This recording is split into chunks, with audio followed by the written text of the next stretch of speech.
Wabarakatuh. Waalaikumsalam warahmatullahi wabarakatuh. Yang terhormat Ibu Dr. Meti Istimuti MPD selaku Kepala Sekolah SMP Negeri 10 Kota Serang, yang terhormat Bapak Ibu Guru yang saya banggakan, terima kasih kepada Ibu Kepala dan Bapak Ibu yang sudah hadir dalam kegiatan diseminasi keyakinan kelas dan segitiga restitusi, yang mana ini adalah kegiatan adalah suatu aksi nyata saya dalam modul 1.4, yaitu budaya positif, bagaimana menerapkan atau membagikan pemahaman yang sudah saya dapatkan pada modul tersebut kepada Bapak dan Ibu. Ya, Bapak dan Ibu, sebelum dimulai ya, supaya tidak terlalu kaku, bagaimana kalau kita bermain game terlebih dahulu? Ya, oke. Permainannya seperti ini, Bapak Ibu. Nama gamenya adalah tembak siapa, gitu. Nah, permainannya sederhana. Jadi saya akan memegang pistol. Pistol tersebut kita nyanyikan bersama-sama. Nyanyiannya adalah tembak, tembak, tembak sekarang, dor, gitu ya. Kemudian tembak siapa, inilah dia. Nah, nanti yang ke tembak, misalkan seperti Bu Sophie akan menjawab dari clue yang saya sampaikan. Misalkan nama belakang, bukan menyebutkan nama belakang dari Bu Sophie sendiri, tapi nama belakang dari temannya yang ada di depan, di kanan, di kiri, dan di belakang. Begitu Bapak Ibu. Siap ya Bapak Ibu ya? Ya, ini clue-nya bisa berubah-ubah. Oh, bukan itu aja. Bukan itu saja. Jadi menguji Bapak Ibu ya, sejauh mana kedekatan Bapak dan Ibu dengan teman-teman yang lain gitu. Oke, dicoba dulu ya Bapak Ibu ya, sebelum kita lakukan realnya. Oke, kita nyanyikan Bapak Ibu. Tembak, tembak, tembak sekarang, tembak siapa, inilah dia, dor. Ya, nama belakang sambil bergaya tembak dari depan. Ya, ke depan. MPD.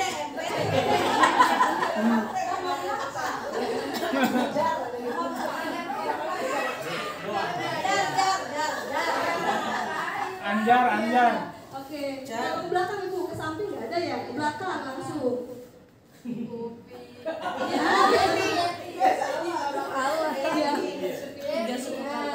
Begini Bapak Ibu, nanti kalau misalkan lebih dari hitungan ketiga Bapak Ibu belum menjawab atau jawabannya kurang tepat, nanti Bapak Ibu akan bergeser karena nanti semakin nanti akan semakin sedikit gitu, supaya semua sudah pasti ya mengenal ya, entah itu dari alamat,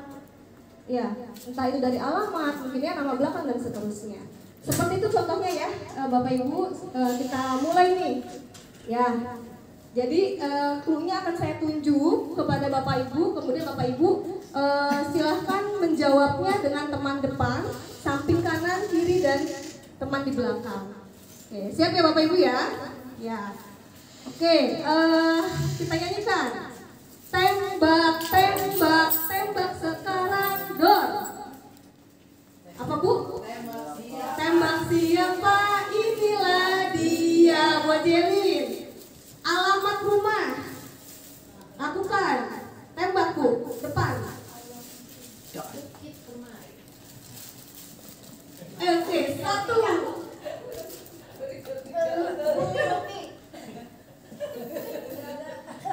Langsung Bu ke Bu Lena berarti.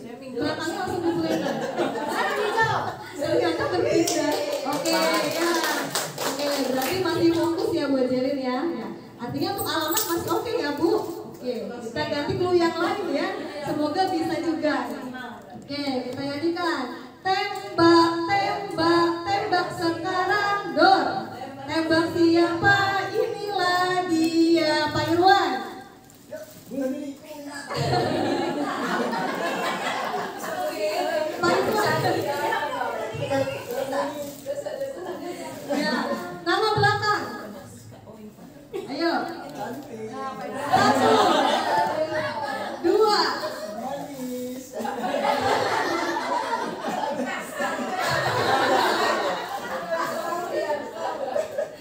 oke.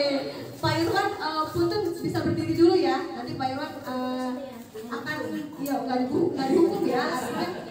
Maksudnya ya boleh lah begitu. Ya. Maksudnya boleh duduk tapi agak bergeser supaya Pak Irwan tidak tertunjuk nanti. Kan Pak Irwan di luar itu. Dia tidak tertembak lagi. Atau duduknya miring Pak biar membedakan Bapak sudah mengikuti. Oke, dinyanyikan lagi ya Bapak Ibu ya. Ya. Tembak, tembak, tembak sekarang dong. Tembak siapa? Inilah dia Muawat. Ya, tahun lahir.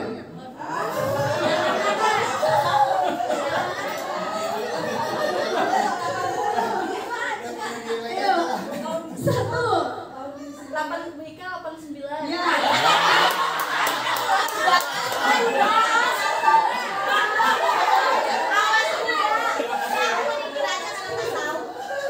Oke, benar kan ini?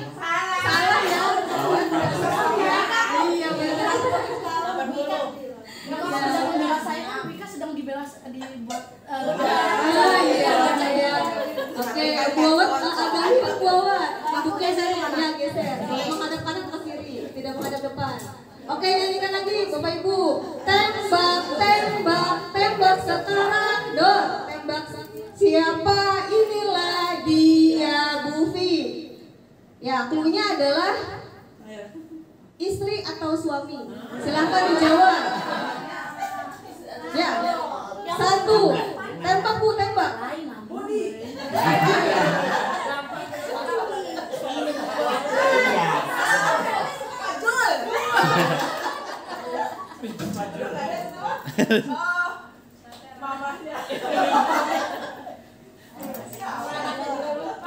Hima. Tadi sudah kebuajarin sudah? Oh sudah. Padahal sebenarnya kalau mic saya tidak mati hitungannya sudah lebih dari 3 itu Bu. Tadi agak lama ya Bu ya memikirkan nama istrinya Bu. Pak Joni. Oke, begitu Bapak Ibu kurang atau masih lanjut? Udah ya, oke sudah cukup. Artinya Bapak Ibu yang masih menghadap depan artinya sudah fokusnya masih oke ya. Tepuk tangan buat kita semua Bapak Ibu. Ya, Bapak Ibu ini adalah judul yang akan saya paparkan. Tidak bermaksud menggurui ya Bapak Ibu ya. Saya di sini ingin berbagi saja apa yang sudah saya dapatkan pada pendidikan calon guru penggerak angkatan 9 ini. Kemudian diharapkan ke depannya saya ketika Bapak Ibu sudah sama-sama kita mengetahui materi ini bisa berjalan beriringan. Siapa tahu juga saya ada teman diskusi seperti itu ya Bapak Ibu ya. Oke, pada hari ini saya akan menyebarkan pemahaman mengenai penerapan keyakinan kelas dan segitiga restitusi, atau dalam hal ini adalah budaya positif.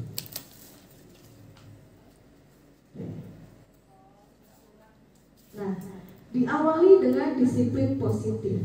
Sebenarnya disiplin sendiri Bapak Ibu sudah pasti memahami ya apa itu definisinya begitu ya.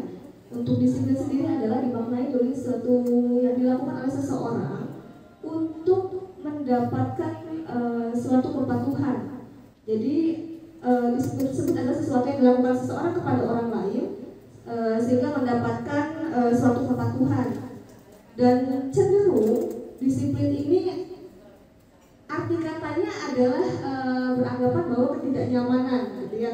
Siswa dengan kata disiplin beranggapan atau cenderung dihubungkannya dengan ketidaknyamanan. Kita sebagai seorang pendidik perannya adalah menciptakan bagaimana siswa dapat menerapkan disiplin diri, yaitu mereka bisa berperilaku sesuai dengan nilai-nilai kebajikan universal dan memiliki motivasi intrinsik bukan ekstrinsik, di mana motivasi intrinsik adalah motivasi yang berasal dari dirinya sendiri, bukan dari motivasi ekstrinsik atau dari luar begitu. Nah, itulah disiplin positif Bapak Ibu. Jadi diharapkan disiplin yang dimiliki oleh anak tersebut adalah berasal atau masukan dari luar. Nah, akan kita bahas seperti apa motivasi yang berasal dari luar dan seperti apa motivasi yang berasal dari dalam diri. Nah, oke. Sebelumnya untuk motivasi sendiri artinya adalah dorongan yang timbul pada diri seseorang yang secara sadar maupun tidak sadar untuk melakukan suatu tindakan dengan tujuan tertentu. Nah, munculnya motivasi didasari oleh 3 hal Bapak Ibu. Yang pertama adalah karena menghindari ketidaknyamanan dan hukuman. Oke. Jadi murid akan melakukan disiplin karena dia merasa takut untuk dihukum, takut dihukum. Hal ini merupakan motivasi ekstrinsik. Jadi karena dia takut akan dihukum, takut dimarahi, sehingga dia akan disiplin, begitu. Ya, karena untuk menghindari hukuman. Kemudian yang kedua,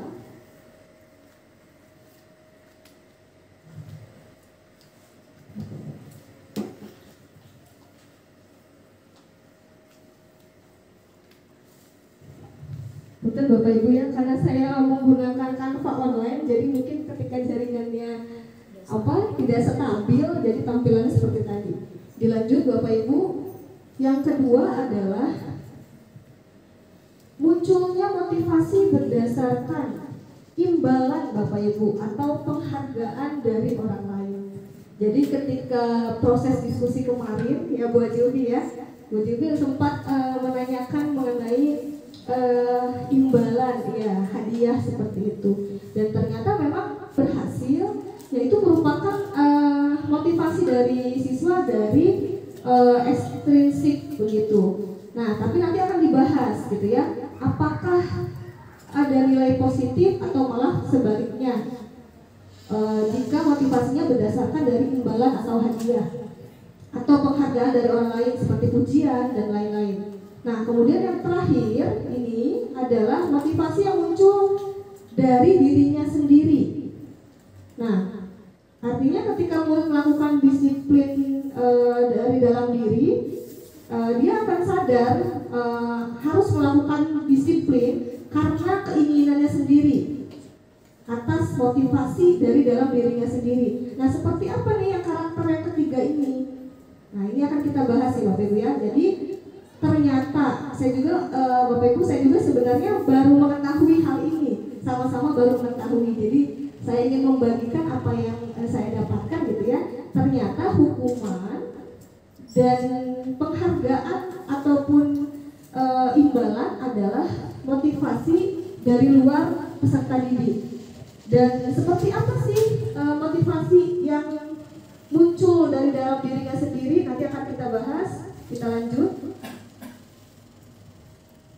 Nah, di sini ada pendekatan restitusi, Bapak Ibu, di mana adalah suatu cara menanamkan disiplin positif kepada anak-anak atau kepada murid-murid kita adalah dengan melakukan pendekatan restitusi, di mana definisi restitusi sendiri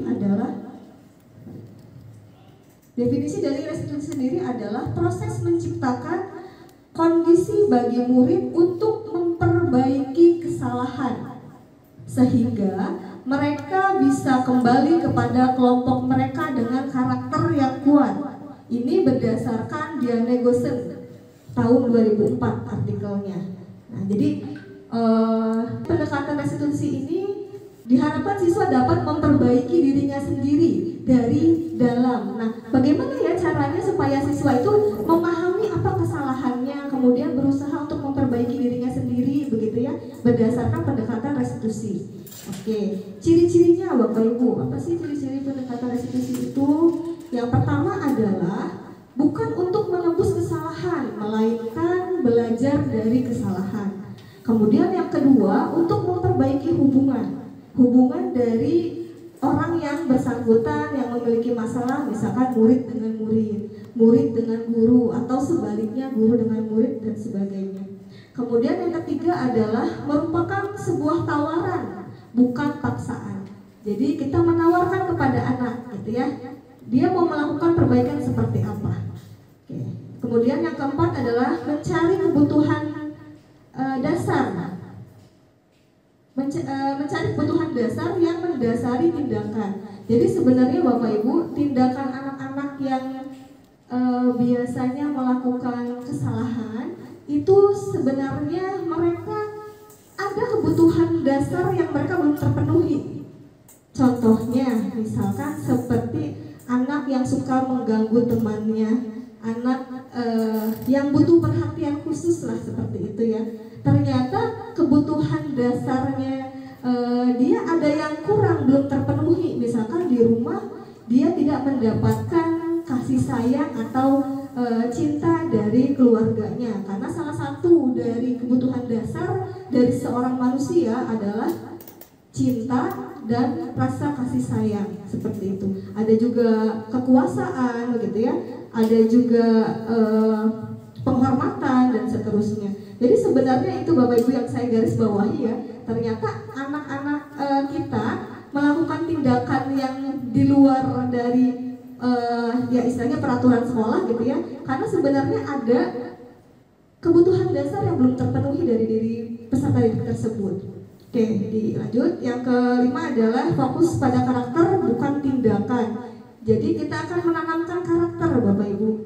Jadi fokus kepada karakter bukan tindakan. Menanamkan seperti apa sih mereka harus bersikap, atau karakter apa yang harus mereka capai gitu ya, untuk sesuai dengan keyakinan kelas. Nanti akan kita sampaikan juga keyakinan kelasnya. Kemudian untuk yang kelima adalah mengembalikan murid yang bersalah kepada kelompoknya tanpa rasa canggung. Maksudnya begini Bapak Ibu, ketika kita menangani siswa yang mungkin berbuat masalah gitu di kelas, kemudian pendekatan kitanya kurang tepat, misalkan langsung menegur gitu ya, kemudian memarahi, mungkin saya juga sama ya seperti itu gitu. Nah kemudian ketika kita menyuruh anak tersebut meminta maaf kepada teman yang dia nakali misalkan ya, setelah kita keluar dari kelas tersebut pasti ada rasa, minimal anak pasti ngelirik gitu kan, maksudnya kayak ini kan gara-gara kamu kan gitu kan, istilahnya gitu ya. Jadi atau enggak ada juga yang malah mengancam kembali gitu. Jadi dia meminta maaf ketika ada gurunya saja, tapi ketika gurunya tidak ada malah kembali mengancam kepada korbannya begitu. Atau minimal lirikan tajam gitu kan seperti itu. Ya, diharapkan seperti itu Bapak Ibu. Untuk restitusi ada konsep disiplin dengan identitas gagal, pakai tanda kutip ya. Seperti apa identitas gagal itu? Nah, ada hukuman dan ada penghargaan. Oh, tadi yang di awal itu ya Bapak Ibu ya. Ternyata hukuman dan penghargaan akan menciptakan identitas gagal. Seperti apa? Maksudnya hukuman itu apa sih sifat-sifatnya? Yang pertama adalah menyakitkan, kemudian memaksa, merasa takut, merasa tidak nyaman, kemudian menyembunyikan kesalahan, dan menjadi rendah diri. Nah mungkin Bapak Ibu memahami ya, itu adalah sebab akibat dari munculnya kalau kita menerapkan hukuman begitu. Untuk hukuman saya tidak jelaskan satu persatu ya, mungkin Bapak Ibu lebih paham. Kita lanjut ke penghargaan. Menumbuhkan rasa iri, sudah pasti ya Bapak Ibu ya. Kalau ada yang dipuji, ada yang diberi hadiah, sudah pasti teman-temannya akan merasa iri. Adanya kecemburuan sosial begitu. Mematikan kreativitas. Nah, karena kita memberikan imbalan, memberikan reward gitu ya, sehingga siapa yang nanti yang mendapatkan nilai 100 akan Ibu beri hadiah ini begitu. Nah akhirnya anak-anak tidak fokus kepada apa yang mereka hasilkan, tapi fokus kepada nilainya. Saya gimana caranya mendapatkan nilai 100 begitu kan. Akhirnya mohon maaf, meniru punya temannya, karena dasarnya adalah saya ingin penghargaan, saya ingin mendapatkan nilai yang sempurna begitu. Jadi kreativitasnya akan dimatikan. Kemudian yang ketiga adalah merampas hak menghargai dirinya. Nah, hak menghargai dirinya seperti tadi ya, kasus mencontek gitu.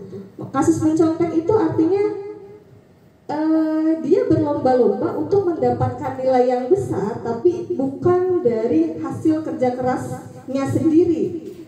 Jadi seperti dia menjatuhkan harga dirinya supaya mendapatkan penghargaan tersebut, mendapatkan nilai bagus gitu ya, dengan mencontek sana sini dan seterusnya.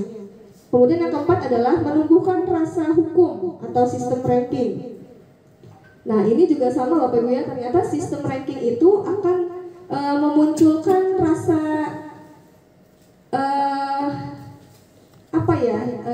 akan rasa sedih, kecewa ketika siswa tersebut tidak memperoleh ranking yang tinggi seperti itu. Nah, itulah kenapa dikatakan hukuman dan penghargaan adalah suatu identitas yang gagal. Kemudian dilanjut untuk, nah ini adalah konsep disiplin dengan identitas sukses.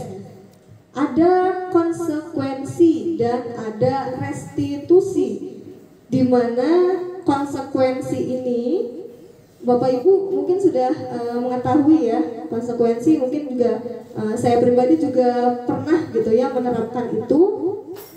Jadi yang namanya kalau misalkan siswa melakukan kesalahan ada konsekuensinya seperti itu. Contohnya apa Bapak Ibu? Ada yang pernah menerapkan di kelas mengenai konsekuensi? Ada Bapak Ibu? Tidak ada. Ada ya, Bu Sopi ada? Iya, coba dicontohkan Bu Sopi seperti apa Bu Sopi melakukan konsekuensi? Kalau Alfa 3 kali bawa bunga. Oke. Itu adalah salah satu konsekuensi ya. Jadi kalau Alfa 3 kali bawa bunga. Oke.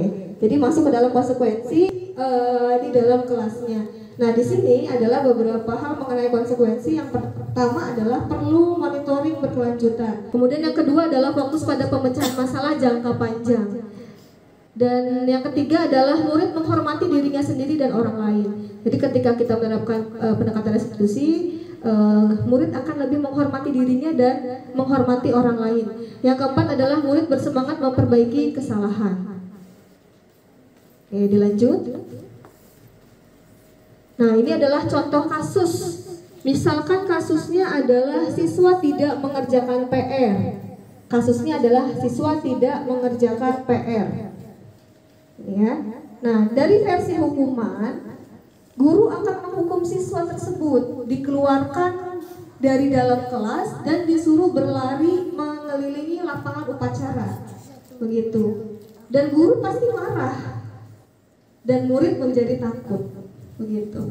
Nah, kalau konsekuensi, guru memberikan konsekuensi untuk mengerjakan PR-nya pada saat jam istirahat.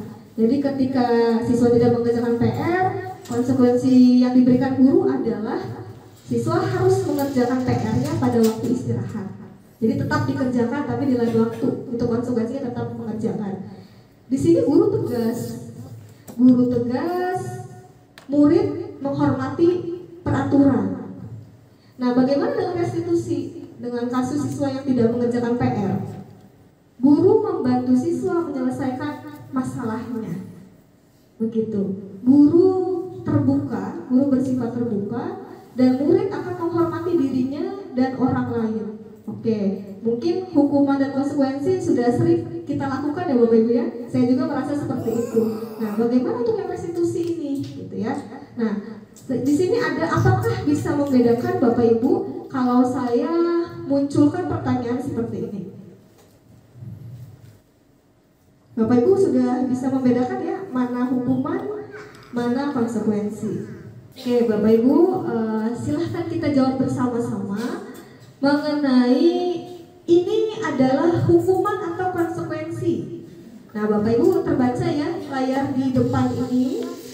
Di sini mencatat 100 kali di dalam buku dengan kalimat saya tidak akan terlambat lagi.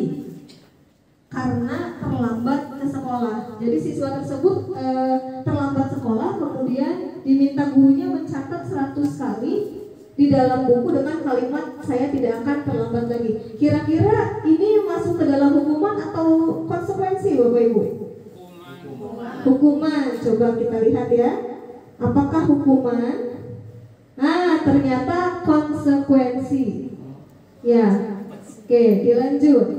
Lari mengelilingi lapangan basket 2 kali karena terlambat. Oke, udah jelas ya Bu ya, lari kan ya? Hukuman. Oke. Apakah benar hukuman? Ya, betul ya. Dilanjut.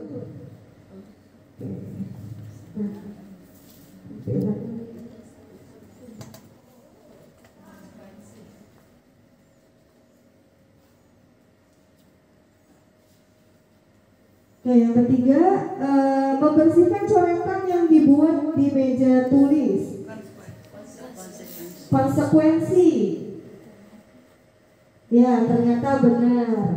Oke, dilanjut. Murid diminta untuk push up 15 kali karena tidak menggunakan masker. Adalah hukuman. Oke, betul ya Bapak Ibu. Selanjutnya, menggantikan kertas tugas teman yang telah dicoret-coret. Konsekuensi. Betul Bapak Ibu. Oke, dilanjut. Berjemur di lapangan basket pukul 12 siang karena mengobrol dengan teman.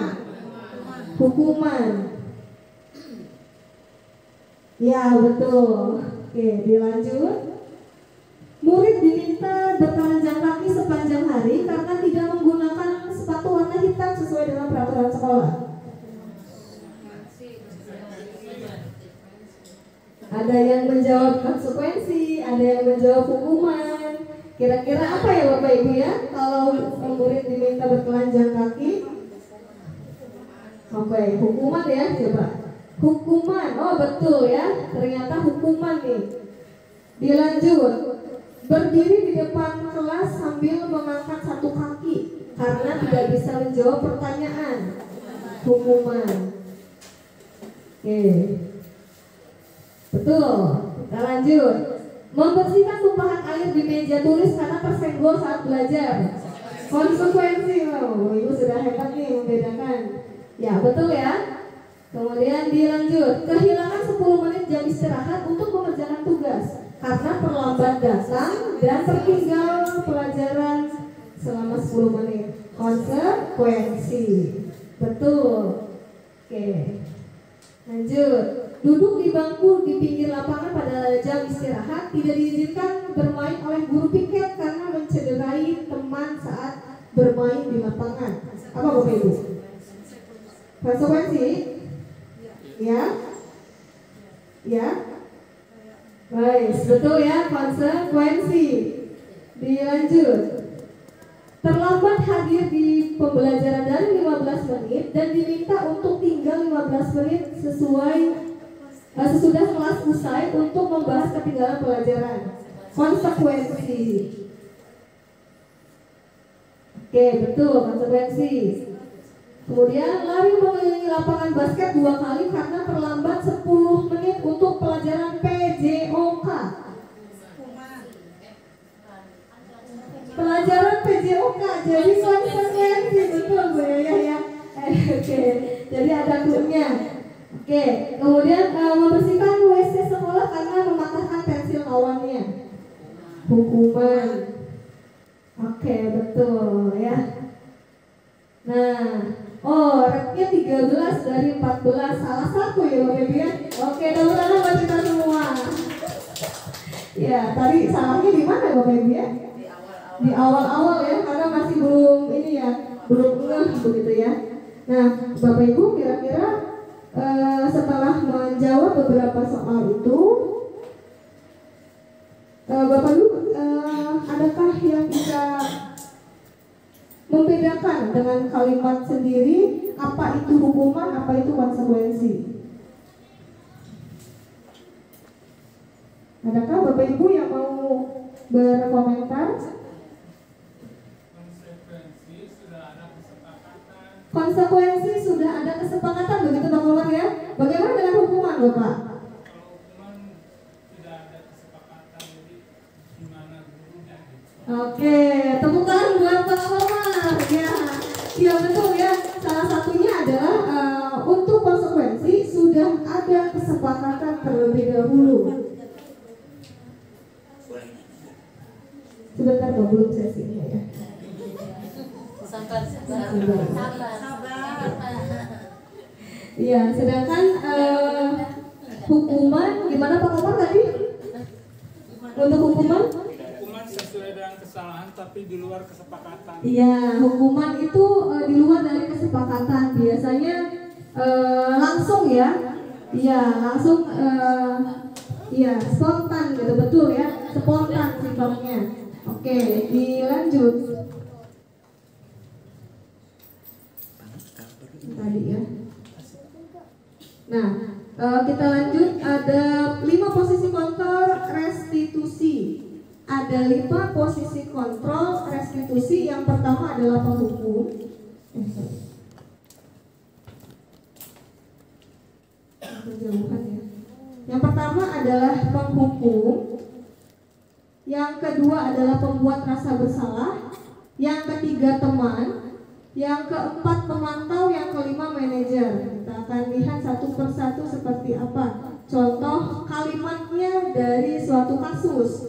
Misalkan kasusnya adalah siswa tidak memakai atribut seragam dengan lengkap ketika mengikuti upacara bendera hari Senin. Versinya penghukum, kalimatnya adalah patuhi aturan sekolah lalu berdiri di depan barisan gitu ya. Kemudian untuk kalimat pembuat bersalah, berapa kali Bu Guru sudah mengingatkan, Bu Guru kecewa sama kamu gitu. Jadi merasa bersalah muridnya dengan seperti itu. Kemudian untuk teman, ayolah yang tertib, ikuti aturan, buat Bu Guru bangga. Ini kalimat untuk penerapan posisi kontrol untuk teman. Kemudian pemantau, kamu sudah melanggar kesepakatan, apa konsekuensinya? Gitu ya, untuk pemantau. Kemudian yang terakhir manajer. Manajer kalimatnya adalah, apakah kamu tahu kesalahanmu?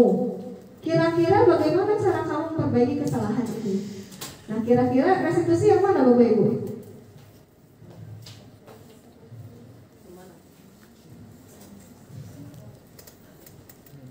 Iya. Oke. Belum terlihat ya, kita lanjut. Nah, ini Bapak Ibu silahkan disimak supaya Bapak Ibu memahami seperti apa atau yang posisi kontrol yang mana yang baik kita lakukan. Dalam penerapan disiplin positif restitusi, salah satu program yang dikembangkan adalah 5 posisi kontrol. 5 posisi kontrol dalam restitusi adalah proses perjalanan seorang pendidik agar dapat mengenali dirinya. Pada video kali ini, kita akan membahas tentang 5 posisi kontrol yang dikembangkan oleh Diane Rosen dan contoh penerapannya.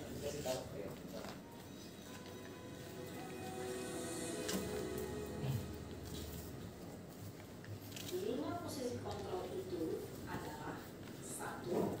Posisi penghukum, 2. Posisi pembuat rasa bersalah, 3. Posisi teman, 4. Posisi pemantau atau monitor, dan 5. Posisi manajer. Untuk lebih memahami kelima posisi tersebut, mari kita saksikan kasus Naren yang terlambat hadir 20 Ya, ini ada kasus Naren Bapak Ibu yang terlambat 20 menit dari jadwal masuk sekolah. Ini versi dari 5 posisi kontrol. Untuk posisi penghukum seperti ini mungkin kira-kira sketsanya. Versi gurunya seperti apa, kemudian respon siswanya seperti apa kalau gurunya penghukum. Sini kamu. Selalu terlambat. Kamu deh, pasti terlambat. Saya Apa? Apa coba? Alasan kamu apa lagi? Kapan sih kamu tidak terlambat? Malas sekali ya kamu jadi anak.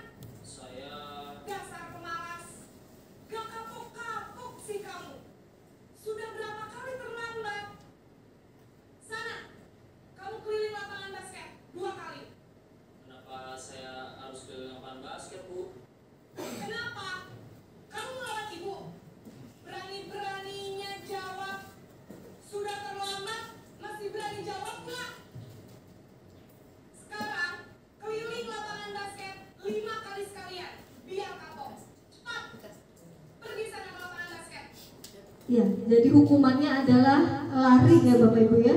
Lari mengelilingi lapangan. Nada tinggi, menghardik, menunjuk-nunjuk, menyakiti, dan menyindir. Hukuman bisa berupa fisik maupun psikis. Ibu dan bapak guru hebat. Dampak yang terjadi pada murid ketika guru berada pada posisi penghukum adalah murid cenderung akan memberontak, bahkan menyimpan dendam. Ternyata dampaknya seperti itu Bapak Ibu terhadap murid. Sekarang posisi pembuat merasa bersalah. Dari versi gurunya kemudian respon siswanya seperti apa? Akan ditayangkan sketsanya berikut.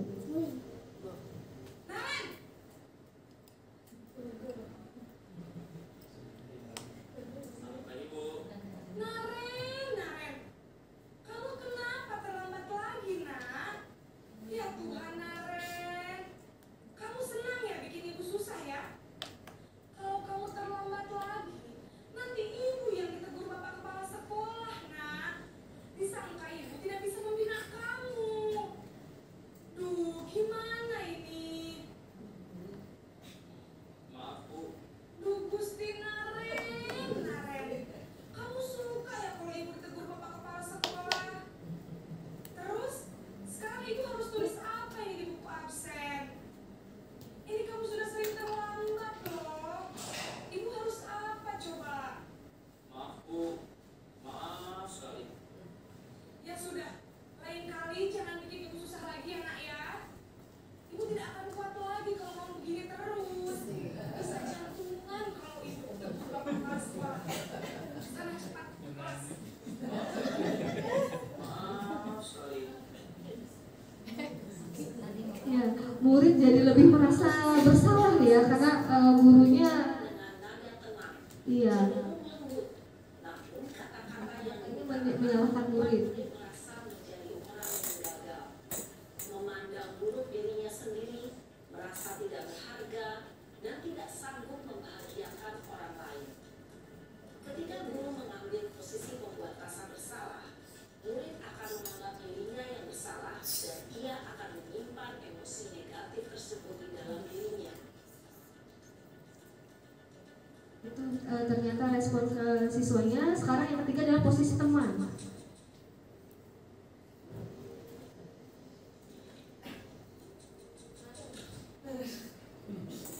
Masih narik Bapak Ibu. Ayo,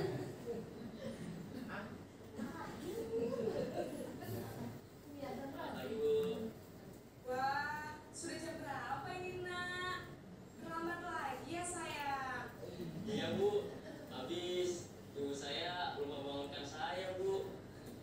Kamu malah menyalahkan ibu kamu. Kamu bukannya anak yang larinya paling kencang. Kok terlambat sih? Iya Bu, saya memang terlambat bangun tadi.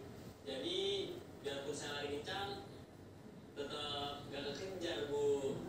Ya sudah sana. Nanti lain kali larinya lebih kencang lagi ya. Biar gak terlambat lagi. Bikin senang ibu demi ibu. Bisa kan? Bisa lah Bu. Ya sudah sana masuk kelas. Ibu beresin urusan absen kamu. Kamu ini ada-ada saja. Ya, begitu Bapak Ibu. Itulah posisi guru sebagai teman. Guru berbicara dengan nada suara ramah, akrab, cenderung bersenda gurau untuk menjaga suasana tetap santai. Murid akan merasa senang, aman, dan akrab dengan guru. Identitas yang tercipta adalah identitas sukses atau berhasil. Namun, perlu diingat, karena ini masih dorongan eksternal, maka ada faktor ketergantungan dari murid kepada orang tertentu. Di sini, guru aksennya, sehingga di lain waktu, murid bisa berperilaku baik, namun hanya kepada orang-orang tertentu saja. Yang keempat, posisi pemantau atau monitor.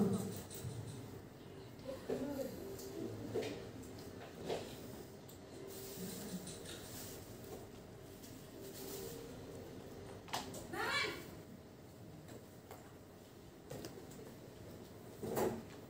Selamat pagi Bu. Naren, apa peraturan sekolah kita tentang jam berapa kita harus masuk sekolah, nak?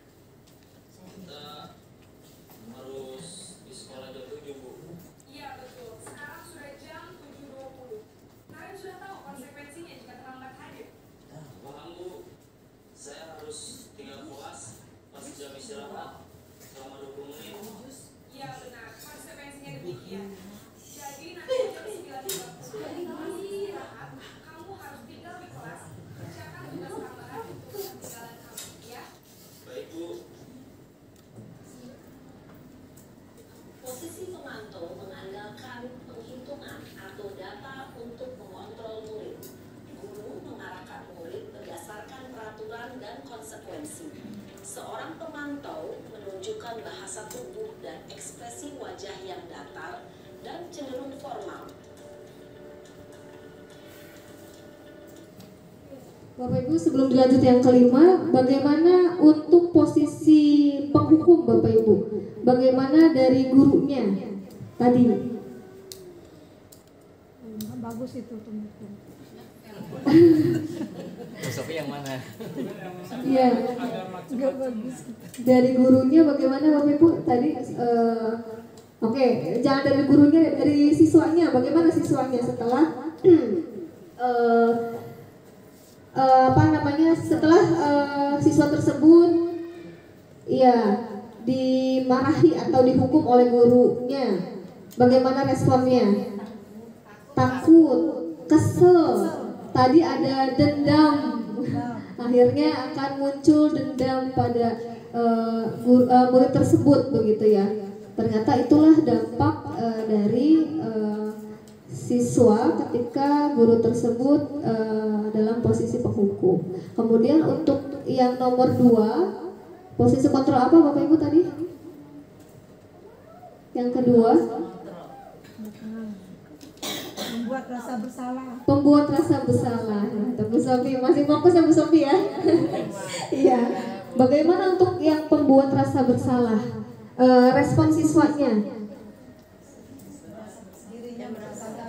Merasa gagal, betul Bu Sofi ya. Apalagi Bapak Ibu? Selain merasa gagal, rendah diri, sedih. Iya, merasa tidak bisa membahagiakan orang lain katanya ya. Jadi minder akhirnya ya, sehingga tidak ada motivasi dalam diri. Kemudian yang ketiga tadi apa Bapak Ibu? Sebagai teman. Bagaimana respon siswanya kalau kita guru memposisikan diri sebagai teman? Tidak terlalu tegang ya. Nyaman, tidak terlalu tegang, apalagi Bapak Ibu? Lebih terbuka, iya. Tapi cenderung sengengesan ya. Tapi cenderung sengengesan, ternyata masih ada tapinya ya Bu ya. Iya betul ya, nanti ya itu ternyata ada plus minusnya, jadi tidak melulu positif. Jadi murid tersebut akan patuh kepada kita yang dianggap sebagai teman, tapi dengan guru lain yang mungkin tidak sedekat itu dengan guru tersebut, mereka tidak akan patuh. Dan kemudian juga ada mungkin tidak bisa apa tadi ya kata Bu Ika, gimana Bu Ika? Jadi iya gitu ya. Jadi seperti tidak ada rasa Ya penghargaan gurunya kurang gitu. Betul. Ya, rasanya teman. Iya, karena rasanya teman maka penghormatan terhadap gurunya jadi berkurang begitu ya Bu Ika ya. Mantap Bu Ika. Oke. Iya. Membuat anak karena merasa teman dia bisa berbohong nggak? Iya, karena segitu akrabnya ya gitu ya. Jadi membuat anak tuh bisa nih gitu kan. Akhirnya berbohong gitu ya. Nah, ternyata ada juga dampak negatifnya begitu ya dengan posisi teman. Walaupun sebenarnya jadi lebih menurut gitu, tapi ternyata ada juga dampak-dampak yang lain yang tidak bagus begitu. Kemudian tadi yang nomor terakhir 4 ya. Apa Bapak Ibu? Pemantau. Bagaimana pemantau tadi? Dari respon siswanya?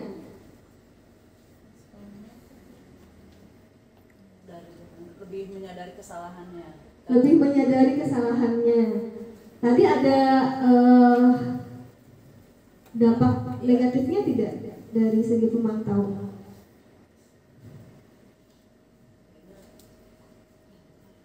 Iya data. Biasa. Pemantaunya tidak ada ketegasan seolah-olah, jadi dia hanya memantau saja gitu. Oh begitu ya, hanya mengingatkan apa sih konsekuensinya gitu ya. Oke, kita lanjut yang terakhir nih Bapak Ibu. Apa yang terakhir Bapak Ibu? Posisi manajer. Bagaimana respon siswa dan seperti apa posisi guru sebagai manajer?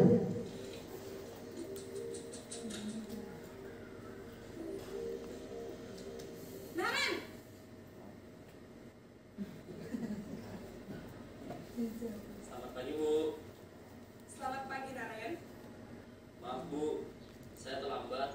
Iya, sekolah masuknya jam 7, sekarang sudah jam 7.20. Jadi sekarang bagaimana ini, Naren? Maaf, Bu. Saya lupa setel alarm saya semalam. Baiklah, menurut kamu, keyakinan sekolah yang mana yang perlu kamu tingkatkan? Menghargai diri sendiri dan orang lain mungkin ya, Bu. Setuju. Jadi, apakah Naren meyakini prinsip saling menghormati tersebut? Iya, Bu. Saya meyakininya. Apakah Naren bersedia memperbaiki masalah keterlambatan ini? Bersedia, Bu. Bagaimana kamu akan perbaiki masalah keterlambatan ini? Saya akan coba untuk tidak lupa menyetel alarm saya, Bu. Baik, kalau Naren lupa menyetel alarm di rumah, ada orang yang kira-kira bisa bantu mengingatkan tidak? Ada, Bu. Kakak saya, Kak Emma. Ada lagi selain Kak Emma? Selain Kak Emma, ada ibu saya. Baik, jadi yang mengingatkan Naren adalah Kak Emma dan ibu kamu ya?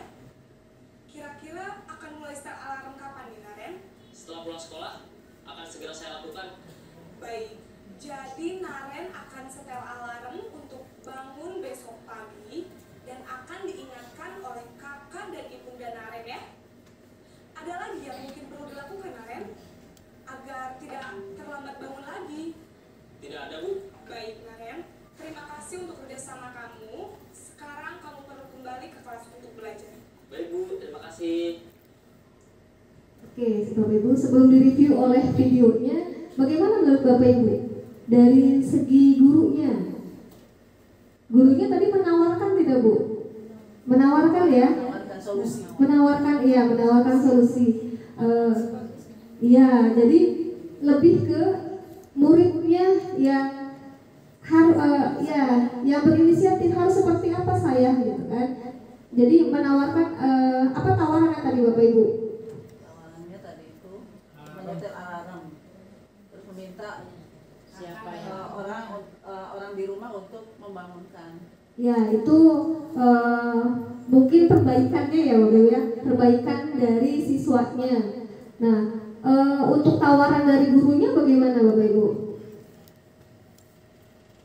Menawarkan kesadaran konsekuensinya itu. Menawarkan kesadaran dari siswanya, Siswanya, iya. begitu, iya.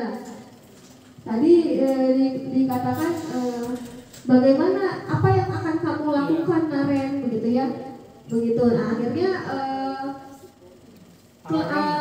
hal yang akan Naren lakukan ya kembali lagi kepada Narennya. Dia harus melakukan apa? Kita menawarkan, tidak langsung kamu tahu kan konsekuensinya seperti itu ya. Tapi lebih menawarkan, gitu kan? Apa yang akan kamu lakukan untuk memperbaiki itu? Dan akhirnya Naren sendiri ya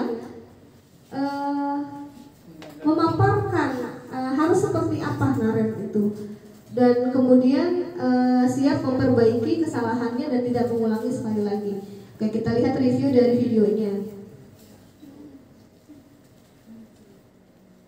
Posisi manajer adalah posisi kontrol yang disarankan untuk membimbing murid memiliki sikap disiplin yang positif, yaitu murid yang mandiri, bertanggung jawab, dan dapat memecahkan masalah. Tujuan dari posisi ini adalah agar murid dapat berefleksi atas tindakannya. Guru akan dengan tulus memberikan pertanyaan-pertanyaan bermakna, sehingga membuat murid dapat belajar dari kesalahannya dan mencari sebuah solusi untuk menyelesaikannya. Ibu dan Bapak guru hebat, setelah mengamati adegan kelima posisi kontrol tadi, kira-kira posisi mana yang paling ideal? Nah, pertanyaannya tadi Bapak Ibu, mana yang paling ideal dari 5 posisi kontrol tadi? Manajer ya Bapak Ibu ya, karena anak yang menentukan sendiri harus jadi seperti apa, akhirnya dia percaya diri dengan apa yang menjadi pilihannya. Begitu, misalkan dia tidak mengulangi lagi, membentuk karakter baru. Dapat menunjang motivasi intrinsik murid. Ya, tentu posisi manajer. Oke, betul Bapak Ibu ya, posisi manajer yang paling efektif. Pada posisi inilah, guru dapat menerapkan disiplin positif Perjalanan seorang pendidik tentunya tidak mudah untuk sampai pada posisi seorang manajer. Namun, tujuan kita pasti, yaitu menciptakan murid-murid yang mandiri, merdeka, dan bertanggung jawab. Semoga penggambaran 5 posisi kontrol yang telah diperlihatkan ini dapat menjadi ajang refleksi bagi kita semua, agar dapat terus mengasah dan menerapkan disiplin positif yang memerdekakan murid. Mari terus berlatih dan bersemangat. Selamat menerapkan. Salam dan bahagia, Ibu dan Bapak Guru hebat. Oke, itu ya referensinya dari Gosen tadi ya, berkaitan dengan budaya positif, yang menjadi penulisnya adalah Diana Gosen. Nah, apa yang kita ambil Bapak Ibu dari posisi 5 kontrol, ternyata yang paling efektif adalah posisi manajer, karena kita menawarkan anak itu akan seperti apa dalam proses perbaikan dari masalahnya. Kalau posisi apa Bapak Ibu yang tadi ada konsekuensi? Yang menawarkan konsekuensi itu apa? Pemantau, betul. Jadi ketika posisi pemantau ditawar menanyakan, kamu sudah tahu kan konsekuensinya apa kamu berbuat seperti itu, begitu ya. Jadi tetap ada konsekuensi di situ. Tapi ketika posisi manajer, tidak anak sendiri yang menentukan harus seperti apa dan bagaimana perbaikannya. Oke, seperti itu ya Bapak Ibu ya untuk posisi kontrol dari restitusi. Kemudian dilanjut keyakinan kelas Bapak Ibu. Nah, ini ada kaitannya dengan restitusi yang tadi. Keyakinan kelas Bapak Ibu merupakan sebuah nilai-nilai kebajikan universal yang telah disepakati baik secara tertulis maupun tersirat. Keyakinan kelas dibuat bersama-sama Bapak Ibu dengan seluruh siswa, baik itu guru maupun guru dengan guru ya sebagai keyakinan sekolah maupun guru dengan siswa yang memiliki nilai-nilai kebajikan yang dapat dipercaya dan mereka yakini. Kemudian keyakinan kelas juga merupakan salah satu disiplin positif yang dapat diterapkan untuk membangun budaya positif di lingkungan sekolah. Nah, sekarang muncul pertanyaan, bagaimana membentuk keyakinan kelas? Ya, di mana keyakinan kelas itu adalah lebih abstrak dari peraturan. Artinya dari peraturan itu apa sih nilai-nilai yang akan kita yakini, gitu ya. Jadi dari peraturan keyakinan itu adalah lebih abstrak karena berbentuk nilai-nilai universal. Kemudian yang kedua berupa pernyataan universal. Yang ketiga dibuat dalam bentuk kalimat positif. Jadi seperti sekolah ramah anak yang Bu Haji ngajar ya. Jadi peraturannya menggunakan kalimat positif, tidak ada lagi kata dilarang, tidak ada lagi kata tidak dan seterusnya. Jadi ada kaitannya dengan membentuk keyakinan kelas budaya positif. Jadi tidak menggunakan lagi kalimat-kalimat yang apa sebutannya ya, negatif ya Bu Haji ya, kalimat dilarang atau tidak seperti itu ya. Kemudian dilanjut sesuai dengan kondisi kelas dan sekolah.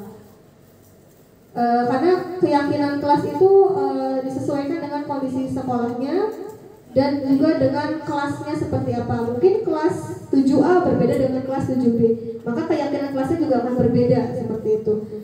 Kemudian melibatkan semua warga kelas atau sekolah saat pembuatan, bukan hanya guru saja, bukan hanya pemangku kepentingan saja yang membuat keyakinan kelas, tapi melibatkan semua, baik itu guru dan juga siswa, artinya disepakati bersama.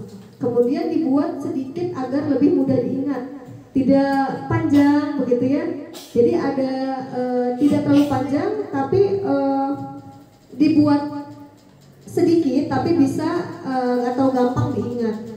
Dilanjut. Langkah-langkah pembuatan keyakinan kelas. Yang pertama adalah berdiskusi tentang peraturan. Jadi kita tawarkan kepada anak-anak terlebih dahulu seperti apa peraturan yang mereka sepakati di dalam kelas. Setelah itu merumuskan peraturan menjadi keyakinan kelas. Yang tadinya peraturan kemudian diubah menjadi keyakinan kelas menggunakan kalimat positif.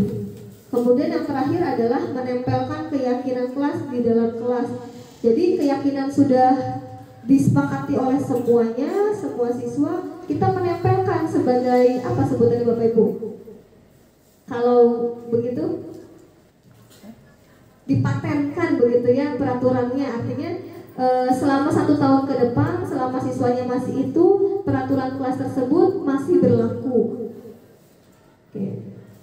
Nah ini Bapak Ibu kira-kira skemanya. Ini merupakan aksi nyata saya, salah satunya adalah saya melakukan pembuatan keyakinan kelas pada kelas 7J.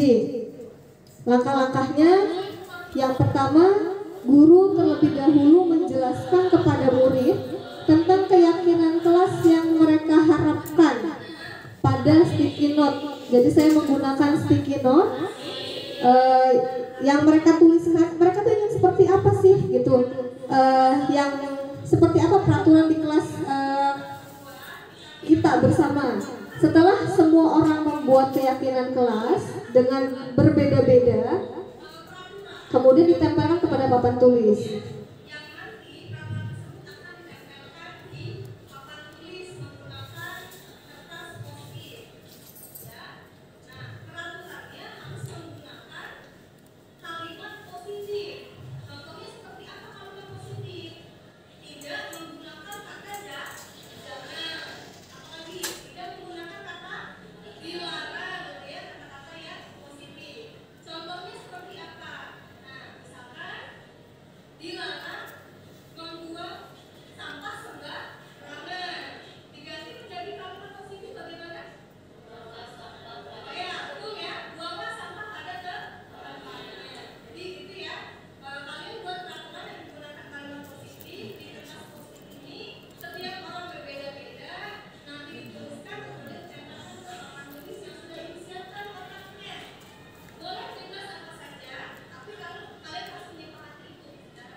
Ya, saya membagikan setiap anak 1 lembar sticky note, kemudian mereka menuliskan kira-kira peraturan apa ya, gitu ya, yang sekiranya mereka akan laksanakan 1 tahun ke depan, dan setiap orang saya sampaikan harus berbeda, tidak boleh sama, terserah tentang apapun itu, dan mereka menuliskan 1 peraturan untuk setiap orang yang berbeda dengan menggunakan kalimat positif.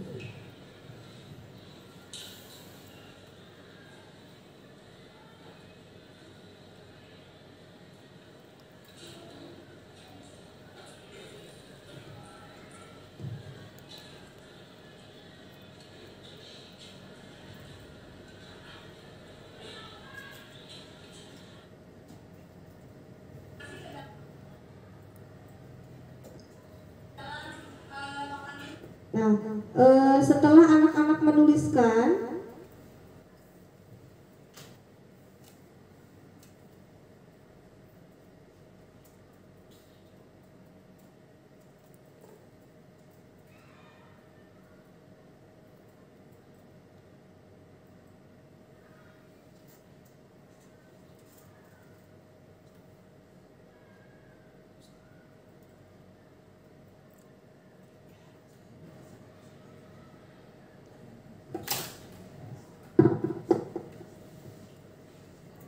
besar dulu.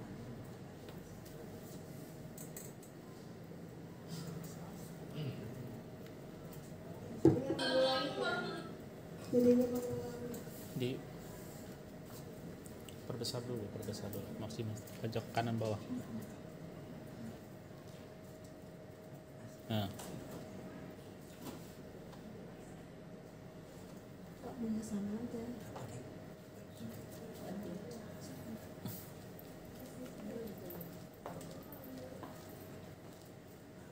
Mohon bantuannya Pak Mulis ya.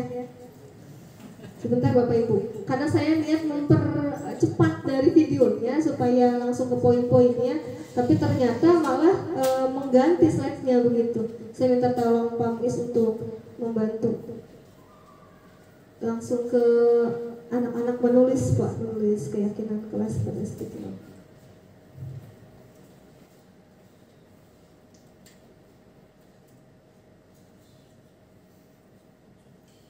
Ya, betul.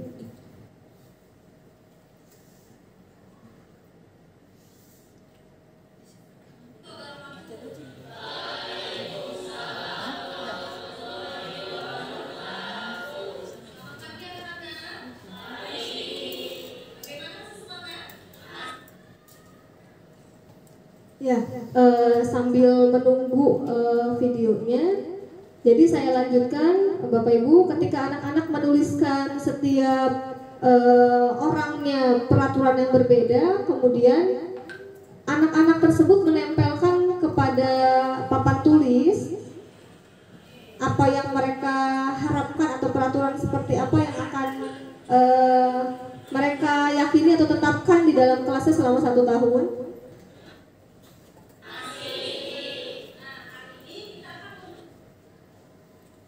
Nah, setelah tertempel semuanya seperti yang digambar sebelah kanan, itu kemudian kita bersama-sama membacakan satu persatu.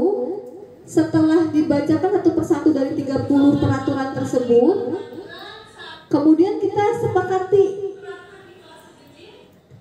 bersama siswa, disepakati bersama bahwa keyakinan apa yang kita percayai dari peraturan yang sudah mereka buat.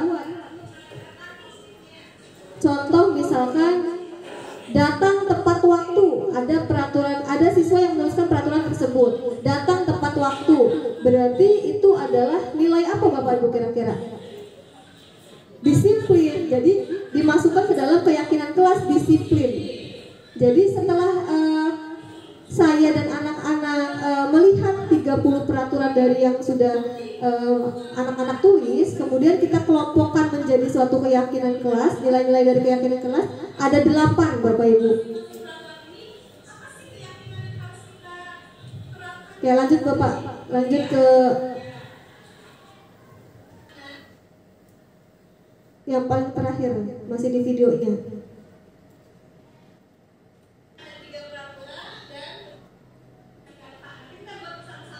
Nah, ini setelah kita kesepakati ada 8 nilai-nilai keyakinan kelas, kita mendesain keyakinan tersebut karena kita akan menempelkan di tembok kelas supaya lebih rapi, maka kita desain menggunakan aplikasi Canva, dan itu anak-anak sendiri yang mendesain.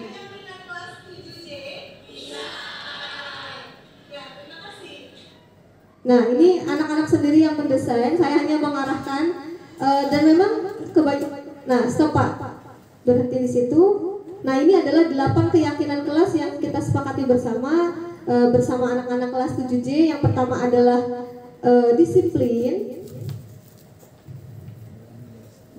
Yang pertama adalah disiplin, yang kedua adalah sopan santun, yang ketiga adalah menjaga kebersihan. Salah satunya yang tadi dibahas yaitu buanglah sampah pada tempatnya, yang awalnya dilarang buang sampah sembarangan gitu kan, diubah menjadi kalimat positif menjadi buanglah sampah pada tempatnya. Nah, itu adalah nilai-nilai keyakinan dari menjaga kebersihan. Yang keempat, saling menyayangi, kemudian saling menghargai, peduli lingkungan, tanggung jawab, dan menghormati orang lain. Ini saya rasa mungkin berbeda dari misalkan kita menerapkan di kelas lain. Mungkin anak-anak punya kesepakatan yang lain begitu.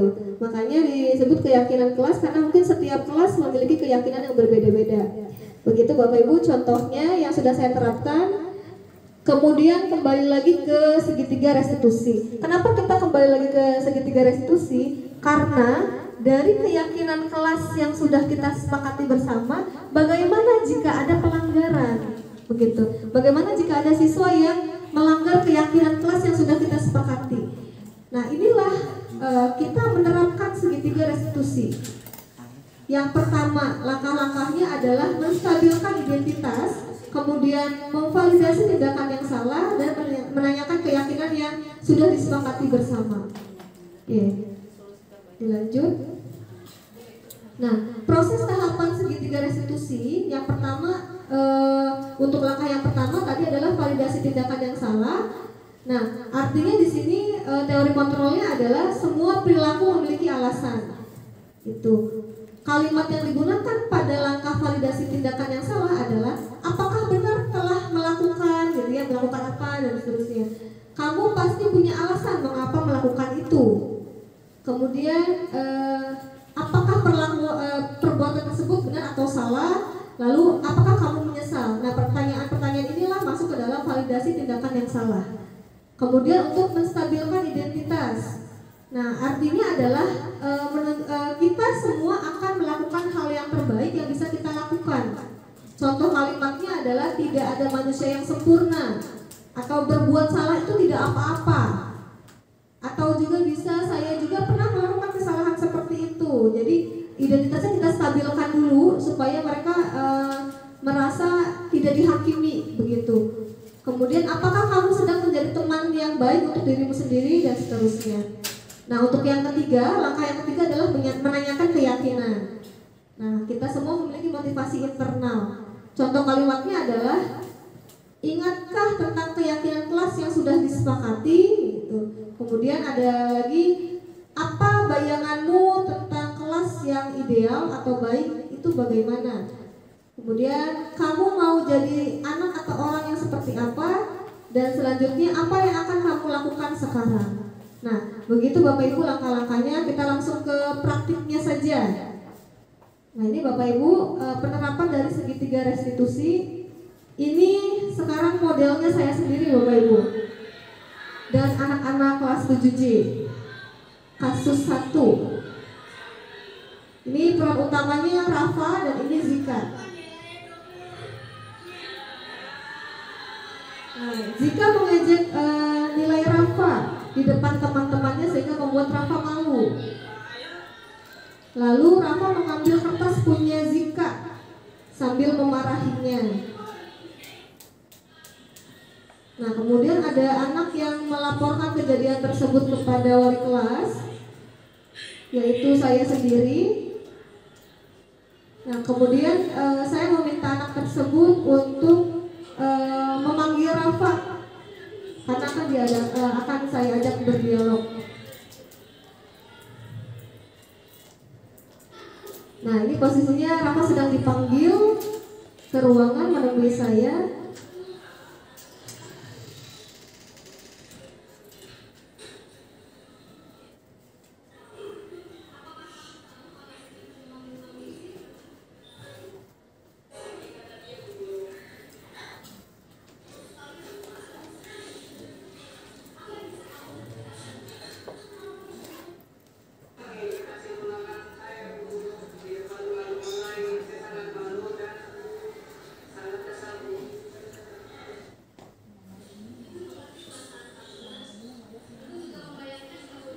Nah, jadi menstabilkan identitas adalah merasakan apa yang mereka rasakan terlebih dahulu.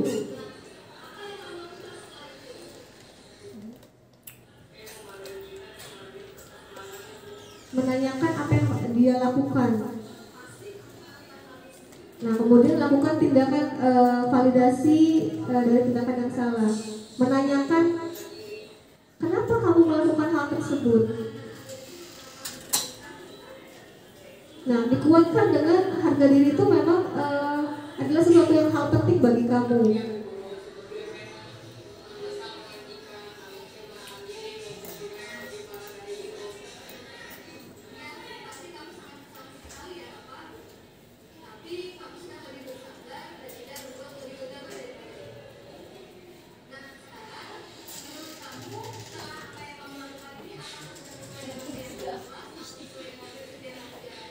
Menanyakan keyakinan kelas. Dari keyakinan kelas yang sudah kita sepakati.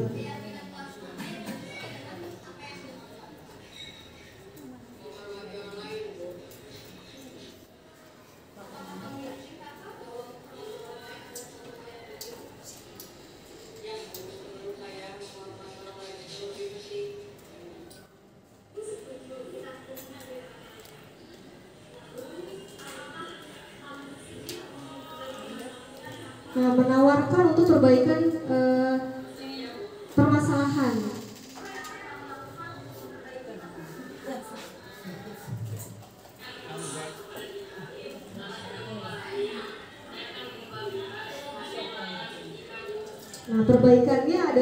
tergantung dari siswa tersebut ingin memperbaikinya seperti apa.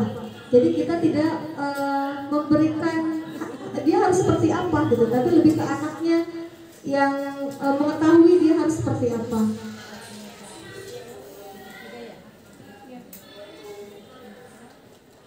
Ya, Bapak Ibu, itu baru skenario ya Bapak Ibu ya. Nah, ini tindakan perbaikannya.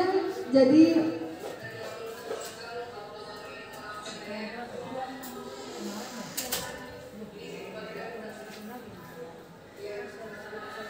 ya, siswa Rafa meminta maaf kepada Zika dan mengembalikan atas ulangannya.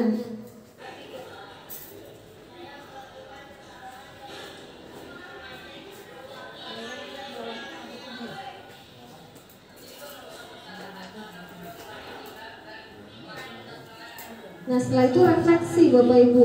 Zika mengakui bahwa dia awalnya memang salah, mendahului, mengejek Rafa, dan Rafa juga sama salah juga karena telah mengambil dan memarahi Zika seperti itu. Itulah contoh penerapan dari segitiga restitusi. Sekali lagi Bapak Ibu, itu adalah skenario ya. Jadi saya pun baru memberikan seperti simulasi langsung di kelas seperti ini. Mungkin yang akan kita terapkan ketika kalian melanggar dari keyakinan kelas yang sudah kalian sepakati, saya bilang seperti itu. Oke, dilanjut.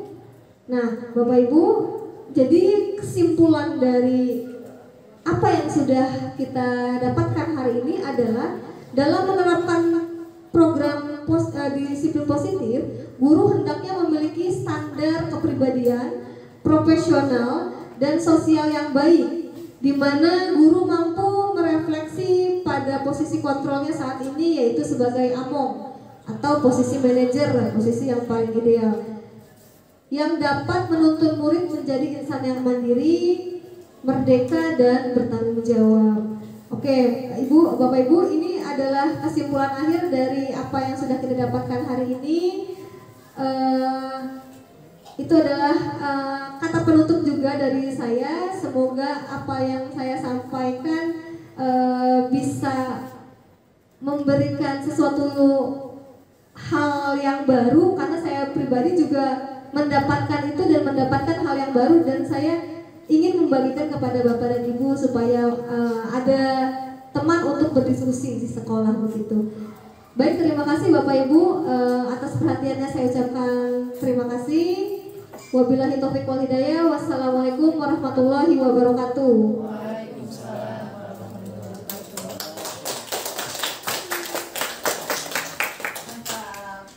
Keren, luar biasa.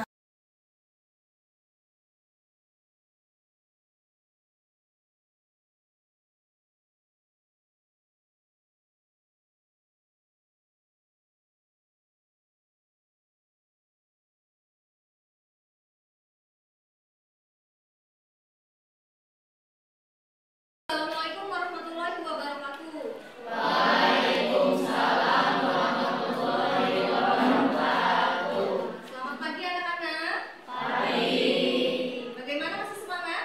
Masih. Nah, hari ini kita akan membuat keyakinan kelas ya, yang akan kita sepakati bersama.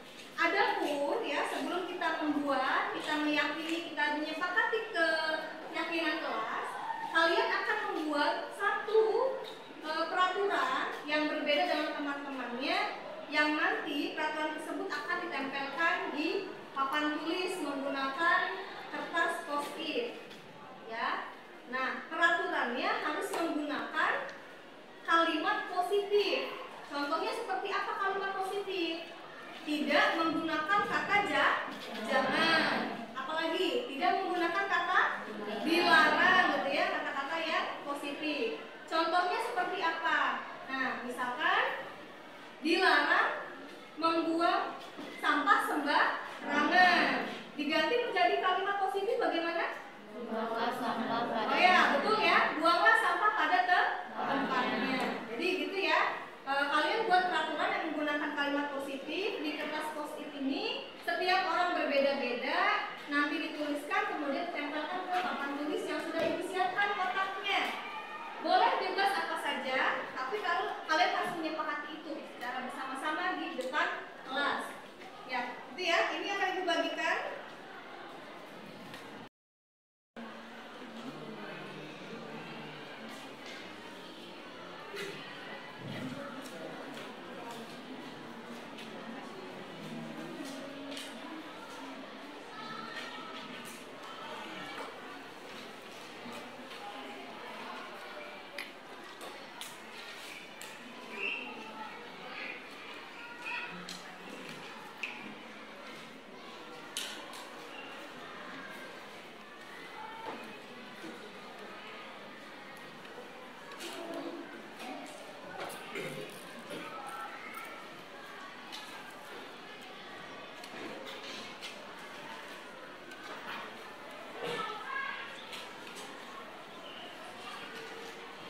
Yang pertama adalah disiplin. Nah ini ya, ada 4 peraturan. Kemudian ada bertanggung jawab juga 4 peraturan. Sopan santun ada 5 peraturan. Saling menghargai ada 4 peraturan. Saling menghormati juga ada 4 peraturan. Saling menyayangi ada 4. Menjaga kebersihan ada 3 peraturan. Dan peduli lingkungan ada 4 peraturan. Nah inilah keyakinan kelas 7J. Bagaimana bisa disepakati anak-anak? Bisa. Nah, ini nanti akan kita tempelkan bersama-sama menggunakan menuliskannya menggunakan aplikasi Canva. Nanti kita buat bersama-sama ya. Kemudian kita tempelkan di tembok keyakinan kelas 7J. Isinya apa saja anak-anak? Yang pertama